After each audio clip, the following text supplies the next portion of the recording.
of Management Studies IGNOU presents an audiobook on the course Mmpc 017 Advanced Strategic Management for MBA program. Presenting Block 2 Corporate Level Growth Strategy, Unit 3 Intensive Growth Strategies, Part 1.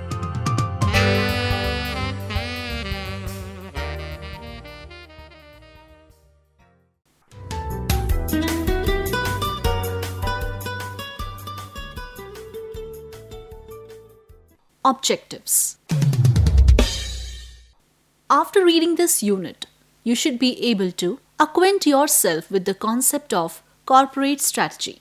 Familiarize yourself with the various generic corporate strategies. Explain the nature, scope, and approaches to implementation of stability and growth strategies. And finally, discuss the rationale for adopting these strategies.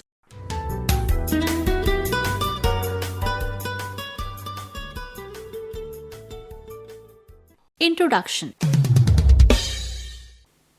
Strategic management deals with the issues, concepts, theories, approaches, and action choices related to an organization's interaction with the external environment. Strategy in general refers to how a given objective will be achieved. Strategy, therefore, is mainly concerned with the relationships between ends and means, that is, between the results we seek and the resources at our disposal. For the most part, strategy is concerned with deploying the resources at your disposal, whereas tactics is concerned with employing them. Together, strategy and tactics bridge the gap between ends and means. Some organizations are groups of different business and functional units. Each of them must be having its own set of goals, which may not necessarily be same as the goals of the corporate headquarters looking after the interests of the entire organizations. Since the goals are different and the means to achieve them are different, strategies are likely to be different. This understanding has led to the hierarchical division of strategy at two levels: a business level, which is competitive strategy, and a company-wide strategy, which is corporate strategy, Porter 1987. In addition to these strategies, many authors also mention functional strategies practiced by the functional units of business unit as another level of strategy. Corporate strategies. These are concerned with the broad, long-term questions of what businesses are we in and what do we want to do with these businesses. The corporate strategy sets the overall direction the organization will follow. It matters whether a firm is engaged in one or several businesses. This will influence the overall strategic direction, what corporate strategy is followed, and how that strategy is implemented and managed. Corporate strategies vary from drastic retrenchment through aggressive growth. Top management needs to carefully assess the environment before choosing the fundamental strategies the organization will use to achieve the corporate objectives. Competitive strategies. Now, those decisions that determine how the firm will compete in a specific business or industry. This involves deciding how the company will compete within each line of business or strategic business unit (SBU). Competitive strategies include being a low-cost leader, differentiator, or focuser. Formulating a specific competitive strategy requires understanding the competitive forces that determine how intense the competitive forces are and how best to compete. Functional strategies, also called operational strategies, are the short-term, less than 1 year, goal-directed decisions and actions of the organization's various functional departments. These are more localized and shorter horizon strategies and deals with how each functional area and unit will carry out its functional activities to be effective and maximize resource productivity. Functional strategies identify the basic courses of action that each functional department in a strategic business unit will pursue to contribute to the attainment of its goals. In a nutshell, corporate level strategy identifies the portfolio of businesses that in total will comprise the corporation and the ways in which these businesses will relate. The competitive strategy identifies how to build and strengthen the business's long-term competitive position in the marketplace, while the functional strategies identify the basic courses of action that each department will pursue to contribute to the attainment of its goals. Corporate strategy. Corporate strategy is essentially a blueprint for the growth of the firm. The corporate strategy sets the overall direction for the organization to follow. It also spells out the extent, pace, and timing of the firm's growth. Corporate strategy is mainly concerned with the choice of businesses, products, and markets. The competitive and functional strategies of the firm are formulated to synchronize with the corporate strategy to enable it to reach its desired objectives. Defined formally, a corporate level strategy is an action taken to gain a competitive advantage through the selection and management of a mix of business competing in several industries or product markets. Corporate strategies are normally expected to help the firm earn above average returns and create value for the shareholders. Markets 1997. Corporate strategy addresses the issue of a multi-business enterprise as a whole. Corporate strategy addresses issues relating to the intent, scope, and nature of the enterprise, and in particular has to provide answers to the following questions. What should be the nature and values of the enterprise in the broadest sense? What are the aims in terms of creating value for stakeholders? What kind of business should we in? What should be the scope of activity in the future? So, what should we divest and what should we seek to add? What structure, systems, and processes will be necessary to link the various businesses to each other and to the corporate center? How can the corporate center add value to make the whole worth more than the sum of the parts? A primary approach to corporate level strategy is diversification, which requires the top level executives to craft a multi-business strategy. In fact, one person for the use of a diversification strategy is that managers of diversified firms possess unique management skills that can be used to develop multi-business strategies and enhance a firm's competitiveness. Collins and Montgomery 1998. Most corporate level strategies have three major components. A. Growth or directional strategy outlines the growth objectives ranging from drastic retrenchment through stability to varying degrees of growth and methods and approaches to accomplish these objectives. B. Corporations are responsible for creating value through their businesses. They do so by using a portfolio strategy to manage their portfolio of businesses, ensure that the businesses are successful over the long term, develop business units, and ensure that each business is compatible with other in the portfolio. Portfolio strategy plans the necessary moves to establish positions in different businesses and achieve an appropriate amount and kind of diversification. Portfolio strategy is an important component of corporate strategy in a multi-business corporation. The top management views its product lines and business units as a portfolio of investments from which it expects a profitable return.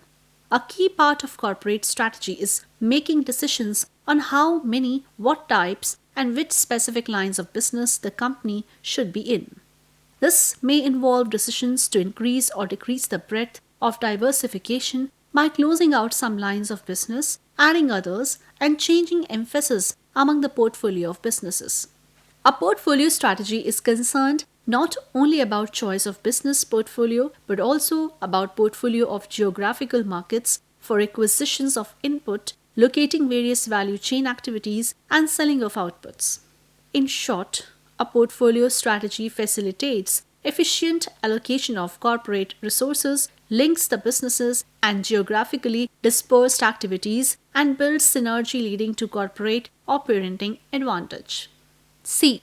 Corporate parenting strategy, which tries to capture valuable cross-business strategic fits in a portfolio of business and turn them into competitive advantages, especially transferring and sharing related technology, procurement leverage, operating facilities, distribution channels, and/or customers. In other words, It decides how we allocate resources and manages capabilities and activities across the portfolio. Where do we put special emphasis and how much do we integrate our various lines of business? Corporate parenting views the corporation in terms of resources and capabilities that can be used to build business unit value as well as generate synergies across business units. Corporate parenting generates corporate strategy by focusing on the core competencies of the parent corporation and on the value created from the relationship between the parent and its businesses.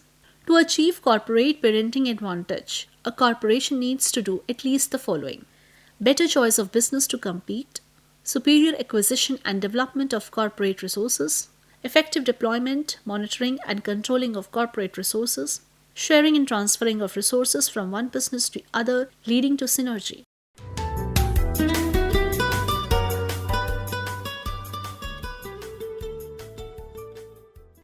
Nature and scope of corporate strategies.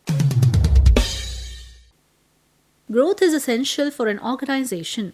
Organizations go through an inevitable progression from growth through maturity, revival, and eventually decline. The broad corporate strategy alternatives, sometimes referred to as grand strategies, are stability, consolidation, expansion, growth, divestment, retrenchment, and combination strategies. During the organizational life cycle, management chooses between growth, stability, or retrenchment strategies to overcome deteriorating trends and performance.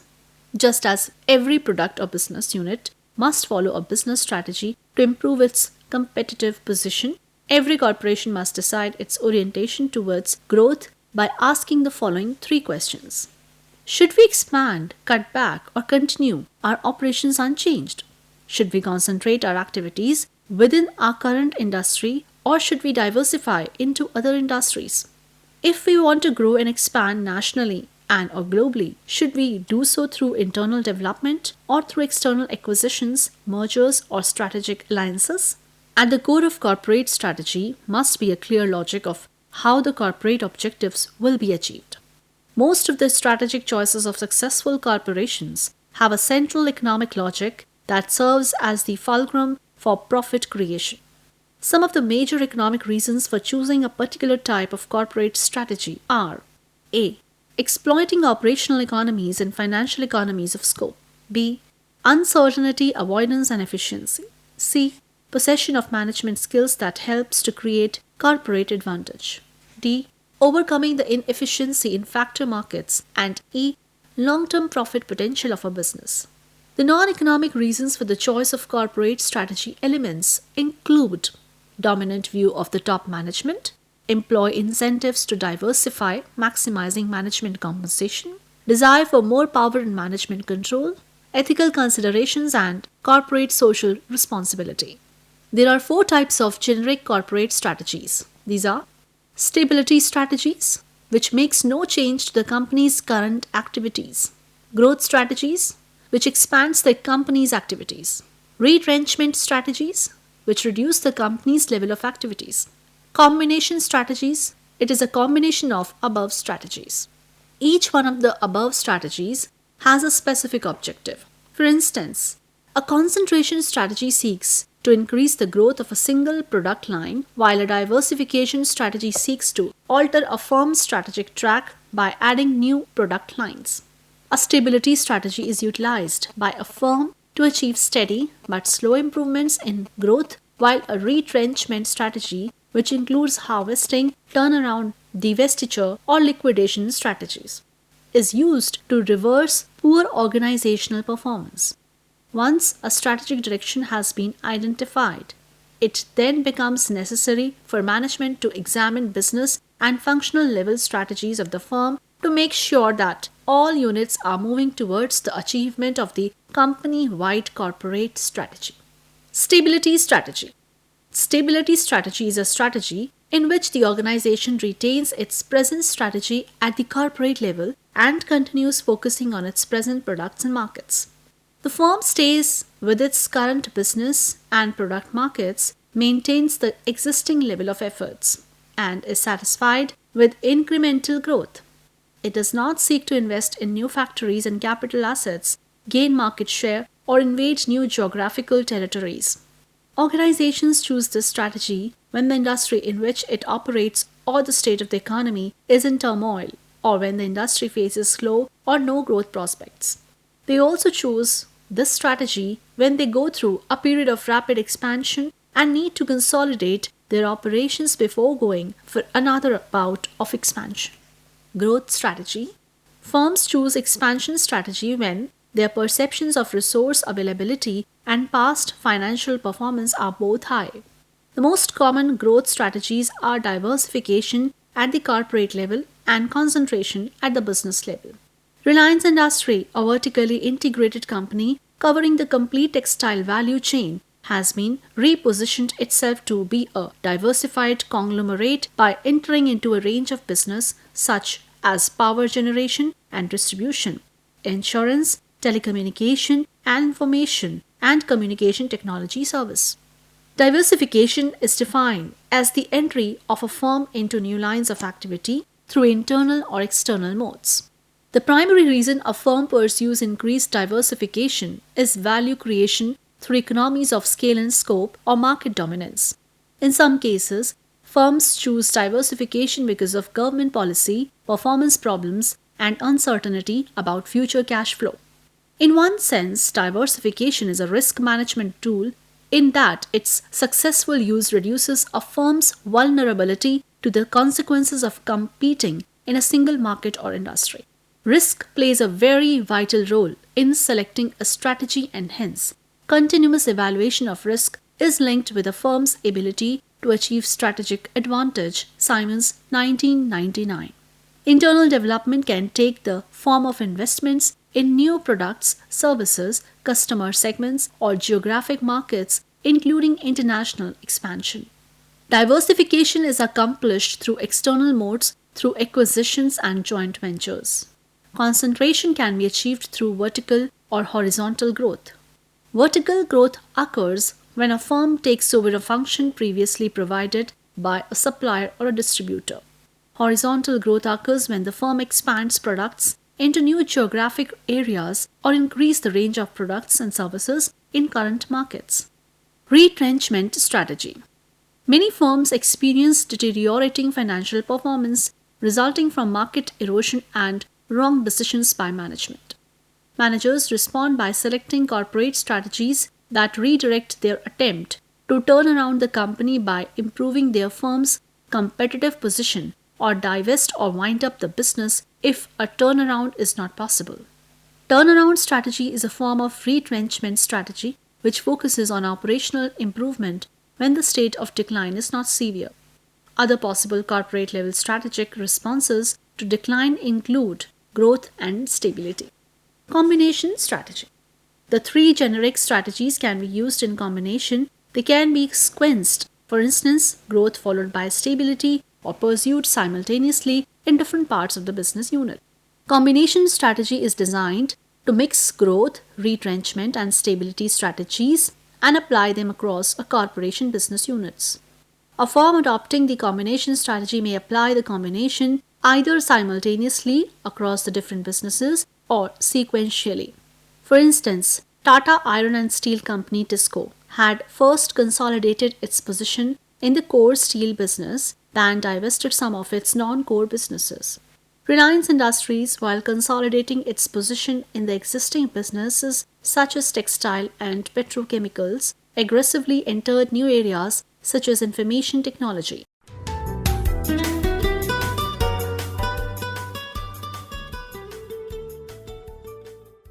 Nature of stability strategy. A firm following stability strategy maintains its current business and product portfolios, maintains the existing level of efforts, and is satisfied with incremental growth. It focuses on fine-tuning its business operations and improving functional efficiencies through better deployment of resources. In other words, a firm is set to follow stability consolidation strategy if it decides to serve the same markets with the same products. It continues to pursue the same objectives with a strategic thrust on incremental improvement of functional performances, and It concentrates its resources in a narrow product market sphere for developing a meaningful competitive advantage. Adopting a stability strategy does not mean that a firm lacks concern for business growth. It only means that their growth targets are modest and that they wish to maintain a status quo. Since products, markets, and functions remain unchanged, stability strategy is basically a defensive strategy. A stability strategy is ideal in stable business environments where an organization can devote its efforts to improving its efficiency while not being threatened with external change. In some cases, organizations are constrained by regulations or the expectations of key stakeholders and hence they have no option except to follow stability strategy. Generally, large firms with a sizable portfolio of businesses do not usually depend on the stability strategy as a main route, though they may use it under certain special circumstances.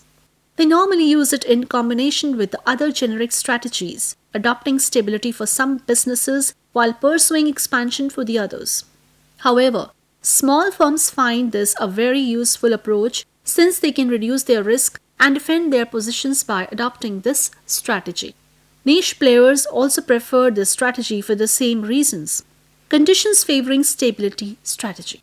Stability strategy does entail changing the way the business is run, however, the range of products offered and the markets served remain unchanged or narrowly focused. Hence, the stability strategy is perceived as a non growth strategy. As a matter of fact, stability strategy does provide room for growth, though to a limited extent, in the existing product market area to achieve current business objectives. Implementing stability strategy does not imply stagnation since the basic thrust is on maintaining the current level of performance with incremental growth in ensuing periods. An organization's strategists might choose stability when the industry or the economy is in turmoil or the environment is volatile. Uncertain conditions might convince strategists to be conservative until they became more certain.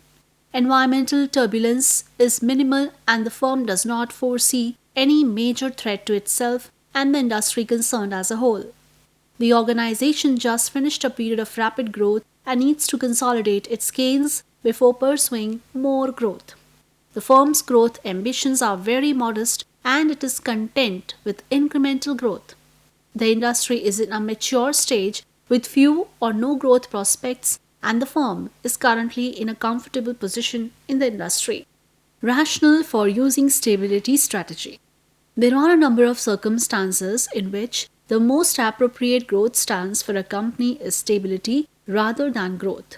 Stability strategy is normally followed for a brief period to consolidate the gains of its expansions and needs a breathing spell before embarking on the next round of expansion. Organizations needs to cool off for a while after an aggressive phase of expansion and must stabilize for a while or they will become inefficient and unmanageable. India Cements went through a rapid expansion by acquiring other cement companies before stabilizing and consolidating its operations.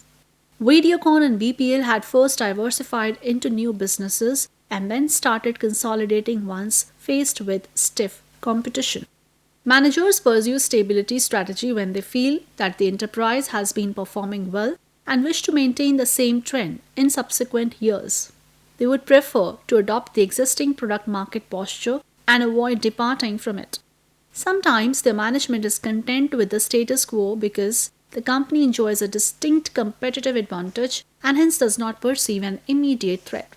Stability strategy is also adopted in a number of organizations because the management is not interested in taking risks by venturing into unknown terrain.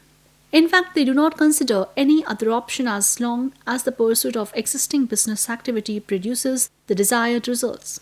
Conservative managers believe product development, market development, or new ways of doing business entail great risk and therefore avoid taking decisions which can endanger the company. A number of managers also pursue consolidation strategy involuntarily. In fact, they do not react to environmental changes and avoid drastic changes in the current strategy unless warranted by extraordinary circumstances. Sometimes environmental forces compel an organization to follow the strategy of status quo. This is particularly true for bigger organizations which have acquired dominant market share. Such organizations are usually not permitted by the government to expand because it may lead to usually not permitted by the government to expand because it may lead to monopolistic and restrictive trade practices detrimental to public interest. Approaches to stability strategy. There are various approaches to developing stability or consolidation strategy. The management has to select the one that best suits the corporate objective. Some of these approaches are discussed below. In all these approaches, the fundamental course of action remains the same, but the circumstances in which the firm choose various options differ. Holding strategy. This alternative may be appropriate in two situations. A. The need for an opportunity to rest, digest, and consolidate after growth or some turbulent events before continuing a growth strategy. Or B. An uncertain or hostile environment in which it is prudent to stay in a holding pattern until there is change in or more clarity about the future in the environment. With the holding strategy, the company continues at its present rate of development. The aim is to retain current market share. Although growth is not pursued as such, this will occur if the size of the market grows. The current level of resource input and managerial effort will not be increased, which means that the functional strategies will continue at previous levels. This approach suits a firm which does not have requisite resources to pursue increased growth for a longer period of time. At times, environmental changes prohibit a continuation in growth. Stable growth strategy. This alternative essentially involves avoiding change, representing indecision or timidity in making a choice for change. Alternatively, it may be a comfortable, even long-term strategy in a mature, rather stable environment. Example, a small business in a small town with few competitors. It simply means that the firm's strategy does not include any bold initiatives. It will just seek to do what it already does, but a little better. In this approach, the firm concentrates on one product or service line. It grows slowly but surely, increasing its market penetration by steadily adding new products or services and carefully expanding its market. Harvesting strategy. Where a firm has the dominant market share, it may seek to take advantage of this position and generate cash for future business expansion. This is termed as harvesting strategy and is usually associated with cost cutting and price increases to generate extra profits. This approach is most suitable to a firm whose main objective is to generate cash. Even market share may be sacrificed to earn profits and generate funds.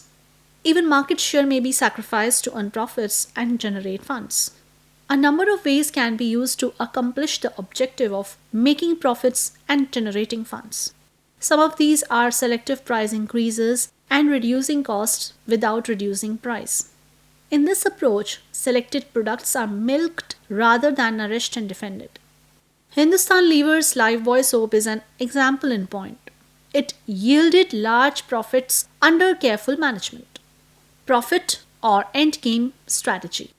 A profit strategy is one that capitalizes on a situation in which old and obsolete product or technology is being replaced by a new one.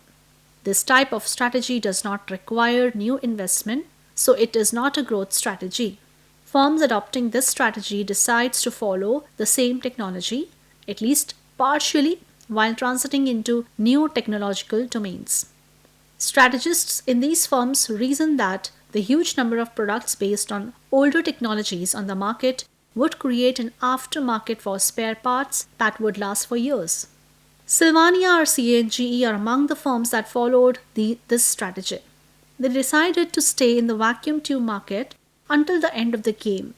As with most business decisions, timing is critical. All competitors eventually must shelve the old assets at some point of time and move to the new product or technology.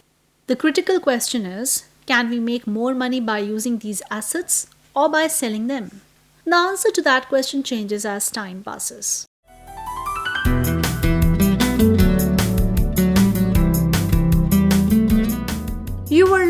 to the audiobook by the School of Management Studies IGNOU for MBA program. Course code Mmpc 016 International Business Management. Course Coordinator Professor G. Subayama. Voiceover by Chitra. Edited by Ashok Sharma. Program assisted by Tarannum Jahan and Jagbandhu Jana. Program produced by Dr. Manoj Kumar Singh. This program was brought to you by Electronic Media Production Center of Indira Gandhi National Open University.